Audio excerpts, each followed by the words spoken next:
भाई आजकल अपनी खुद की गलतियों से सीखने का समय नहीं रहा है।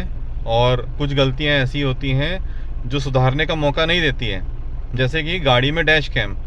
मेरी गाड़ी में डैश कैम नहीं है। मैं सोच रहा हूँ कि लगाऊंगा लगाऊंगा, सारी चीज़ें मैं खर्च कर रहा हूँ अपनी गाड़ी में। लेकिन आज क्या हुआ, जब मैं गोरा बाजार से क्रॉस कर रहा था तो एक महिला बिना हाथ दिखाए, बिना पीछे देखे एक्टिवा लेके रोड क्रॉस करने लगी। हेलमेट भी नहीं पहना था, पूरा मुंह ढका हुआ था।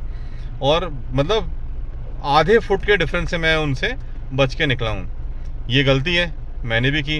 मुझे डैश कैम लगाना चाहिए था। अब अगर वो एक्सीडेंट हो जाता उससे तो वो कहीं ना कहीं मेरे ही मत्थे मरता, क्योंकि हमेशा बड़ी गाड़ी वालों की ही गलती मानी जाती है। एक्टिवा वाले तो या टू व्हीलर वाले के तो वरदान मिला हुआ है, उनकी गलती मानी नहीं जाती है। खैर, ये एक गलती है, मैं सुधारूंगा। 4-5 हज़ार रुपये का डैश कैम आता है, आज मैं पक्का लगवाऊंगा। अब टॉपिक ये है आज का कि मैं कस्टमर के पास कल कॉल पे गया था, फॉलो अप था। कस्टमर के एक फ्रेंड थे इसलिए बोल रहा हूँ बिकॉज अब वो नहीं रहे, ब्रेन हेमरेज में उनका देहांत हो गया है। 42 की उनकी एज थी। इत्तेफाक से मैं तकरीबन 1 साल से उनसे टच में हूँ और टच में था, और मैं उनको टर्म इंश्योरेंस के लिए ही मोटिवेट कर रहा था। अब मुद्दा ये हुआ है कि कस्टमर का कुछ हैबिट्स भी थी, क्योंकि बिजनेसमैन थे और उनका ड्रिंकिंग हैबिट था, उनका स्मोकिंग हैबिट था, ये सारी चीज़ें थी। ऑलमोस्ट उनकी सिटिंग जॉब थी, क्योंकि वो सुबह से लेकर दुकान में बैठे ही रहते थे। तो उनका वज़न बहुत ज़्यादा भी नहीं था, मेरी हाइट से थोड़े से कम थे, लेकिन हार्डली 70-75 किलो उनका वज़न था। एकदम फिट बंदा था, मोटा भी नहीं था, पतला भी नहीं था, ठीक ठाक बंदा था। लेकिन कुछ दिनों से बीपी की शिकायत चल रही थी, जो कि बहुत पहले से चल रहा होगा। आई डाउट कि वो कुछ दिनों से नहीं रहा होगा। लेकिन ऑल ऑफ अ सडन वो फेंट हो गए अपने ही दुकान में। उनको जब उठा के लेके जाया गया जबलपुर हॉस्पिटल में, तो 40% डैमेज पाया गया। फ्रंटल लोब, जो ब्रेन का फ्रंटल लोब होता है, डैमेज पाया गया।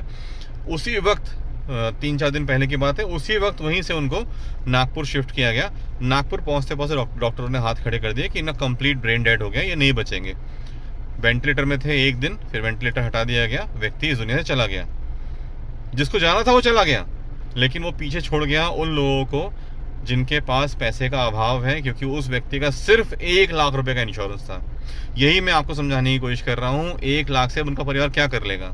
खैर चलो, उनकी दुकान है, लेकिन उनका काम तो टेक्निकल था। क्या उनकी वाइफ वो वेल्डिंग वाला काम करा पाएगी? क्या उनकी वाइफ, उनके बच्चे, जिसमें 6 साल की बेटी है और 2 साल का बेटा है, क्या वो बिजनेस संभाल पाएंगे? आपका मेरा जीना इसलिए ज़रूरी है, हम कमा इसलिए रहे बिकॉज हमारी वजह से पैसा आता है घर पे। तो हमारे पैसे का एक ऑल्टरनेटिव सोर्स होना चाहिए। या तो हमारा भाई वो जिम्मेदारी उठाएगा, या तो हमको वो जिम्मेदारी उठानी पड़ेगी, और वो है टर्म इंश्योरेंस। जागिए, जगाइए, टर्म प्लान लीजिए और इस अपने सोच को थोड़ा सा ब्रॉड कीजिए। नेक्स्ट